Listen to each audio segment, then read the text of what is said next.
Isang gabi naglalakad ka pa uwi galing trabaho. Pagod na pagod ka. Tapos may nakasalubong kang isang bata. Namumukhaan mo yung bata. Hindi mo lang maalala kung saan mo siya nakita. Lumapit siya sa'yo. Tapos ang sabi niya, ang layo na ng narating mo. Proud ako sa'yo. Pagod na pagod ka na, pero hindi ka sumusuko.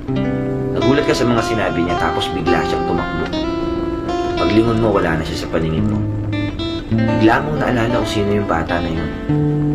Ikaw pala yun 20 years ago. Pinapaalala niya lang sa'yo na magpatuloy ka lang. Minsan hanap tayo ng hanap ng motivation at inspirasyon. Pero hindi natin alam, sarili lang pala natin yung makakapagpamotivate sa atin. Paano kung makita mo talaga yung batang ikaw? Ano kayang sasabihin niya sa'yo? O ano kaya yung sasabihin mo sa kanya? Maging proud kaya kayo sa isa't isa?